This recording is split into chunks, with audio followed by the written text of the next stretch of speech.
నమస్తే, welcome to Telugu రాజ్యం. నేను మీ వెంకట గన్నవరపు. ప్రస్తుతం జూబ్లీ హిల్స్కి సంబంధించి ఉప ఎన్నికకు నగారా మోగింది. ఉప ఎన్నిక రావడానికి ప్రధాన కారణం జూబ్లీ హిల్స్ ఎమ్మెల్యేగా ఉన్న మాగంటి గోపీనాథ్ ఆయన మరణించిన నేపథ్యంలో అక్కడ ఉప ఎన్నిక అనివార్యమైంది. ఉప ఎన్నికకు సంబంధించి ఎన్నికల కమిషన్ షెడ్యూల్ విడుదల చేసింది. ఎన్నికల కమిషన్ షెడ్యూల్ విడుదల చేసిన ప్రకారము ప్రస్తుతం నోటిఫికేషన్ అక్టోబర్ 13, నామినేషన్ ఆఖరు అక్టోబర్ 21, పోలింగ్ నవంబర్ 11 పోలింగ్ అయిన తర్వాత కౌంటింగ్ నవంబర్ 14 అంటే 3 days గ్యాప్లో. సో ఇది టెక్నికాలిటీ. ఎన్నికల కమిషన్ షెడ్యూల్ విడుదల చేసింది కాబట్టి జూబ్లీ హిల్స్కి సంబంధించి ఆయన దాదాపు 3 పర్యాయాలు ఎమ్మెల్యేగా గెలిచారు. గతంలో ఆయన టీడీపీలో ఉన్నారు. టీడీపీ నుంచి రాష్ట్రం ఏర్పాటైన తర్వాత కొన్ని నెలలకే బీఆర్ఎస్ పార్టీలో జాయిన్ అయ్యారు. ఆ తర్వాత బీఆర్ఎస్ పార్టీ నుంచే సభ్యత్వం తీసుకొని ఆయన శాసనసభ్యుడిగా ఎన్నికవుతూ వచ్చారు. సరే, ఆయన ఆరోగ్య కారణాలు రీత్యా మరణించడం, ఆ తర్వాత ఉప ఎన్నిక రావడం అనివార్యమైంది. ఈ నేపథ్యంలోనే ఆయన భార్య సునీత, ఆమెకి బీఆర్ఎస్ పార్టీ టికెట్ ఇస్తోంది. మరోవైపు కాంగ్రెస్ పార్టీ నుంచి 2023లో పోటీ చేసిన మాజీ క్రికెటర్, ప్రస్తుత ఎమ్మెల్సీ అజారుద్దీన్కే కన్ఫామ్ అనే ఆలోచనలు రాజకీయ పార్టీల నుంచి వినపడుతున్న సందర్భం.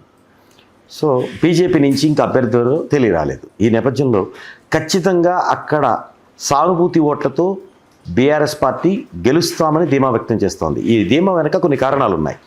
2023లో కేవలం 39 స్థానాలకే పరిమితమైన బీఆర్ఎస్ పార్టీ రాష్ట్ర వ్యాప్తంగా, అంటే ఇక్కడ సిటీ జీహెచ్ఎంసీ పరిధిలో తన సత్తాని చాటుకుంది.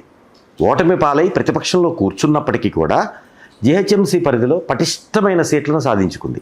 దాంట్లో జూబ్లీ హిల్స్ కూడా ఒకటి. ప్రభుత్వం ఏర్పాటై దాదాపు 18 నుంచి 20 నెలలు కావస్తున్నా యాంటీ ఇన్కంబెన్సీ కావచ్చు, ప్రభుత్వం తీసుకునే నిర్ణయాల పట్ల కావచ్చు, కొంత సంక్షేమ పథకాల అమలులో కావచ్చు, ఉన్న కాంగ్రెస్ ప్రభుత్వంపై కొంత వ్యతిరేకత ఉండవచ్చు. ఆ వ్యతిరేకత వల్ల ఖచ్చితంగా గతంలో వాళ్లకున్న స్టాండర్డ్ ఓట్ బ్యాంక్, సిటీలో అంటే అర్బన్లో ఉన్న స్టాండర్డ్ ఓట్ బ్యాంక్, రెండవది ప్రస్తుతం ఉన్న గవర్నమెంట్ మీద యాంటీ ఇన్కంబెన్సీ, మూడవది ప్రధాన కారణం అక్కడున్న అభ్యర్థి మాగంటి గోపీనాథ్ మరణించడం ఆ సానుభూతి ఖచ్చితంగా పనిచేస్తుంది అనే ఈ 3 కారణాలతో చెప్తున్న పరిస్థితి. సో ఇటు కాంగ్రెస్ పార్టీ చూసినట్లయితే అర్బన్లో కాంగ్రెస్ పార్టీ అధికారంలోకి వచ్చిన తర్వాత అర్బన్లో తీసుకుంటున్న నిర్ణయాలు, మరీ ముఖ్యంగా గొలుసుకొట్టు చెరువులు ఏదైతే కాకతీయ రాజులు ఏర్పాటు చేశారో వాటిని కాపాడే ప్రక్రియ, బతుకమ్మకుంట చెరువు గతానికి ఇప్పటికీ ఎంత వేరియేషన్ ఉందో ఈరోజు చూస్తున్న పరిస్థితి. ముఖ్యంగా హైడ్రా ఏర్పాటు చేసి రేవంత్ రెడ్డి పార్టీలకు అతీతంగా ఈ చెరువుల్ని, ఆక్రమిత చెరువుల్ని ఫుల్ ట్యాంక్ లెవెల్ కావచ్చు, బఫర్ జోన్ కావచ్చు, ప్రైవేట్ ఆక్రమణలు కానీ ప్రభుత్వ ఆక్రమణలు కానీ మ్యాక్సిమం తీసేస్తూ ఉన్నారు. ఈ నేపథ్యంలో వర్షపు నీరు పడ్డప్పుడు కుంటలా మారిపోతున్న హైదరాబాద్ వాతావరణానికి, హైదరాబాద్ పరిస్థితులకి, హైదరాబాద్ గతిని మార్చాలి, విశ్వనగరం అని చెప్తున్న హైదరాబాద్ పరిస్థితి, వర్షం పడితే ట్రాఫిక్ జామ్ అవుతున్న పరిస్థితి, అంతా రోడ్లు గుంతలమయమయ్యే పరిస్థితి. సో ఇలాంటి పరిస్థితుల్ని మార్చాలంటే గొలుసుకట్టు చెరువుల్ని, హైదరాబాద్లో ఉన్న జీహెచ్ఎంసీ పరిధిలో ఉన్న చెరువుల్ని, ఆక్రమణలను తొలగించి చెరువుల్ని పూడిక తీసి దాన్ని పటిష్టంగా ఏర్పాటు చేస్తే, మనం చూసే మల్కం చెరువు గచ్చిబౌలికి అతి చెరువులో ఉంటుంది, రాయదుర్గం దగ్గర. దాన్ని పటిష్టంగా బీఆర్ఎస్ గవర్నమెంట్ ఉన్నప్పుడే ఏర్పాటు చేశారు. అలా చెరువులను సంరక్షించుకుంటే వర్షం పడ్డప్పుడు రోడ్ల మీదకు నీరు రావు. సో ఈ కాంక్రీట్ జంగి లేని పరిస్థితుల్లో రోడ్ల మీదకి నీరు రావటం, ఇలాంటి ఏదైనా కొన్ని విప్లవాత్మకమైన చర్యలు చేపట్టడం, తద్వారా సిటీ వాటర్ కొంత వాళ్ళకి టర్న్ అయ్యే అవకాశం ఉందని అంచనా వేస్తున్న కాంగ్రెస్ పార్టీ గతంలో ఓడిపోయిన మాజీ క్రికెటర్, ప్రస్తుత ఎమ్మెల్సీ మహమ్మద్ అజారుద్దీన్ ఏదైతే ఆయన సానుభూతితో గెలుస్తారు, గతంలో ఓడించారు, ఖచ్చితంగా ఒక్కసారి ఆయనకి అవకాశం ఇవ్వాలని ఓటర్లు ఆలోచిస్తారు అన్న యాంగిల్లో వాళ్ళు తీసుకుంటున్న విప్లవాత్మకమైన మార్పులు, మూసీ సుందరీకరణ కావచ్చు, మూసీ ప్రక్షాళన కావచ్చు, అనేక రకమైన నిర్ణయాలు, విప్లవాత్మకమైన నిర్ణయాలు తీసుకుంటున్న కాంగ్రెస్ పార్టీ అదొక కోణము. మహమ్మద్ అజారుద్దీన్ మీద సానుభూతి ఉంటుందని అదే కోణము, ప్రస్తుతం గవర్నమెంట్లో ఉన్నాము అనే ఈ 3 కోణాలతో కాంగ్రెస్ పార్టీ మేము ఉప ఎన్నిక గెలిచి తీరుతామని చెప్తున్న సందర్భం. దాదాపు ఇదే ఇటు బీహార్ ఎన్నికల్లో కూడా ఎన్నికల నగారా మోగింది. అక్కడ కూడా షెడ్యూల్ విడుదల చేసింది సెంట్రల్ ఎలక్షన్ కమిషన్. సో ఈ రెండింటికి కూడా ఆలోచిస్తే ఇక్కడ నవంబర్ 11, నవంబర్ 6 బీహారు, ఇక్కడ మాత్రం నవంబర్ 11 ఒకటే కాబట్టి అక్కడ 2 దశలు జరుగుతాయి బీహార్కి సంబంధించి. ఇక్కడ నవంబర్ 14 కౌంటింగ్ జరుగుతుంది. సో బీహార్తో పాటే జూబ్లీ హిల్స్ ఉప ఎన్నిక జరగబోతోంది. ఇటు బీజేపీ కూడా ఈసారి ఎక్కువగా అర్బన్ ఓటింగ్ బీజేపీకి ప్లస్ పాయింట్ అని అనేక సందర్భంలో బద్దంపాల్ రెడ్డి ఆయన కురువృద్ధుడు, అదేవిధంగా చాలామంది ప్రముఖులు బీజేపీలో, అంటే బీజేపీకి సర్టన్ ఓట్ బ్యాంక్ లేనప్పుడే వాళ్ళు అర్బన్లో సత్తా చాటి చూపించిన సందర్భం. సో ఇలాంటి పరిస్థితుల్లో 2022 జీహెచ్ఎంసీ ఎన్నికల్లో 47 సీట్లకు పైగా డివిజన్లలో గెలిచి 47 మంది కార్పొరేటర్లను బల్దియాకు పంపించిన బీజేపీ మొన్న ఎన్నికల్లో కూడా దేశవ్యాప్తంగా జరిగిన పార్లమెంట్ ఎన్నికల్లో తెలంగాణకు సంబంధించి 8 సీట్లను కైవసం చేసుకున్న బీజేపీ మేము ఖచ్చితంగా ఈసారి అర్బన్లో రేపు జరగబోయే జూబ్లీ హిల్స్ ఉప ఎన్నికల్లో కూడా సత్తా చాటుతాం.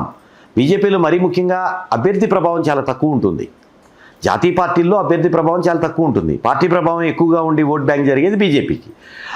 ఆ ధీమాతో బీజేపీ ఈసారి మేము ఖచ్చితంగా జూబ్లీ హిల్స్ స్థానాన్ని కైవసం చేసుకుంటాం. ఎందుకంటే పక్కనున్న ఖైరతాబాద్ కాన్స్టిట్యున్సీలో బీజేపీకి ఎప్పుడు అంటే మొన్న బీఆర్ఎస్ గెలిచింది, కానీ గతంలో చింతల రామచంద్రారెడ్డి గెలవడం జరిగింది, ఆయన 2 పర్యాయాలు. సో అట్లా ఖైరతాబాద్ కాన్స్టిట్యున్సీ సత్తా చాటుకున్నారు, పట్టు సాధించుకున్నామని నిరూపించారు. ఇటు జూబ్లీ హిల్స్లో కూడా మేము బీజేపీ పట్టు సాధిస్తాము అని చెప్తున్న సందర్భం. ఇట్లా ముక్కోణ పోటీ ఉండే సందర్భం.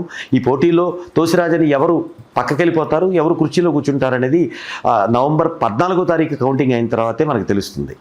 మరోవైపు బీహార్ ఎన్నికల్లో పరిస్థితి, గతంలో బీహార్లో లాలూ ప్రసాద్ యాదవ్కు సంబంధించిన రాష్ట్రీయ జనతాదళ్, తర్వాత నితీష్ కుమార్కి సంబంధించిన జనతాదళ్ యునైటెడ్, జనతాదళ్ యుఐ, ఈ 2 పార్టీలు కలిసి కూటమిని ఏర్పాటు చేసి తర్వాత వాళ్ళ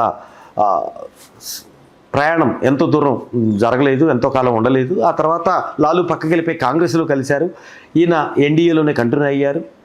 సో ఇప్పుడు బీజేపీ జేడీయూ వాళ్ళు జనతాదళ్ యునైటెడ్ కలిసి ప్రయాణం చేస్తున్నారు. తిరిగి మళ్ళీ అక్కడ ఎన్డీఏ మహాగఠబంధన్ ప్రభుత్వాన్నే ఏర్పాటు చేస్తామని నితీష్ కుమార్ చెప్తున్న పరిస్థితి. సో ఎలా ఉంటుంది బీహార్ ఎన్నికల్లో అంటే గతంలో బీహార్లో పార్లమెంట్ ఎన్నికలకు ఎన్డీఏకి సంబంధించి కొంత తక్కువ సీట్లు వచ్చిన నేపథ్యంలో ఎన్డీఏ మీద మరి ముఖ్యంగా బీజేపీతో వీళ్ళు అంటగాగి ఉన్నారు కాబట్టి, కలిసి ప్రయాణం చేస్తున్నారు కాబట్టి, కూటమిలో ఉన్నారు కాబట్టి అక్కడున్న తాజా పరిస్థితులకు సంబంధించి బీహార్లో కొంత వేరియేషన్ ఉంటుందా? పార్లమెంట్ ఎన్నికల్లో ఏదైతే అక్కడ ఓట్ బ్యాంక్ సన్నగిలింది, కానీ ఇక్కడ కేంద్రంలో ఎన్డీఏ ప్రభుత్వం ఏర్పాటు విషయంలో ప్రధానంగా చంద్రబాబు నాయుడు తెలుగుదేశానికి సంబంధించి, ఇక్కడ జనతాదళ్ యునైటెడ్కి సంబంధించి ఈ 2 పార్టీలే ఆ రోజు మద్దతు ఇవ్వటం, కాకతాళీయంగానో ఏ కారణం అనగానే కాంగ్రెస్ పార్టీల కూటమి, ఇండియా కూటమి పుంజుకోవటం, ఈ నేపథ్యంలోనే అక్కడ ఉత్తరాదిన మరి ముఖ్యంగా బీహార్లో కూడా కొంత బీజేపీలో ఉన్న కూటమిలో పార్టీలైన జనతాదళ్ యునైటెడ్కి సీట్లు తగ్గడం జరిగింది. మరి పార్లమెంటుకు ఓటర్ ఆలోచించే సైకాలజీ ఒక రకంగా ఉంటుంది, అసెంబ్లీకి ఒక రకంగా ఉంటుంది అనేది అనేక రకాల ఎన్నికల్లో నిదర్శనమైంది. అసెంబ్లీకి వచ్చేసరికల్లా అక్కడ ముఖ్యమంత్రి అభ్యర్థిని చూసుకొని బేస్ చేసుకొని కొంత ఆయా నియోజకవర్గాల్లో ఎమ్మెల్యే అభ్యర్థులను బేస్ చేసుకుని ఓటింగ్ జరుగుతుంది. మరి అక్కడ అలానే జరుగుతుందా? ఇప్పుడు 50% సీట్లు వచ్చినట్టే. తెలంగాణలో 8 సీట్లు బీజేపీ సాధించిందంటే 17 స్థానాల్లో 8 కాంగ్రెస్కి వచ్చాయి, 8 బీజేపీకి వచ్చాయి, 1 ఎంఐఎం, అది ఫిక్స్డ్. ఎంఐఎం అనేది ఫిక్స్డ్, హైదరాబాద్ పార్లమెంట్ స్థానం అనేది. ఇక్కడ ఈ 8 సీట్లు వచ్చాయంటే రాష్ట్ర వ్యాప్తంగా ఉన్న 119లో సగం సీట్లు వచ్చాయంటే దగ్గర 60 సీట్లు వస్తాయనే కాదు కదా. పార్లమెంట్కి మోడీ నేతృత్వంలో ఉంటుంది కాబట్టి మోడీని దృష్టిలో ఉంచుకొని ప్రధాని మోడీ అయితే బాగుంటుందనే ఓటరు ఆకాంక్ష ద్వారా అక్కడ 8 సీట్లు వచ్చాయి.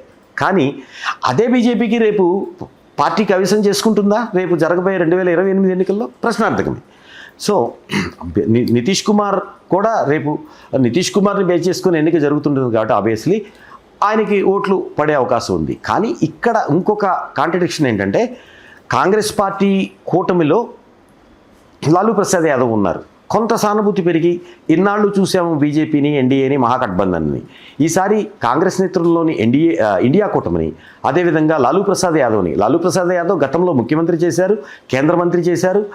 ఆయనకి గడ్డి స్కామ్లో ఆయన జైలుకి వెళ్లాల్సి వచ్చినప్పుడు రబడీదేవి కూడా ముఖ్యమంత్రిగా చేశారు.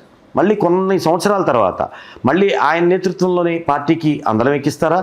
కాంగ్రెస్ మద్దతు కూడా ఉంటుంది కాబట్టి ప్రజలు ఎలాంటి నిర్ణయం తీసుకుంటారో అక్కడ కూడా నవంబర్ 14 అనేది తెలిసిపోతుంది. సో ప్రస్తుతం అయితే అక్కడ బీహార్ కావచ్చు, ఇక్కడ జూబ్లీ హిల్స్ కావచ్చు, నగారా మోగింది. ఈ నేపథ్యంలో ప్రజలు ఎలాంటి నిర్ణయం తీసుకుంటారో వేచి చూద్దాం. నమస్కారం. హలో, తెలుగు రాజ్యం ఛానల్ చూస్తున్నారా? సామాజిక రాజకీయ జీవన చిత్రణే తెలుగు రాజ్యం. అతిశయోక్తులు అసత్యాలు ఉండవు. రాజకీయ కోణం కాదు, ప్రజా కోణమే కొలబద్ద. తెలుగు రాజ్యం వీక్షణ మీ ఉత్తమ అభిరుచికి నిదర్శనం.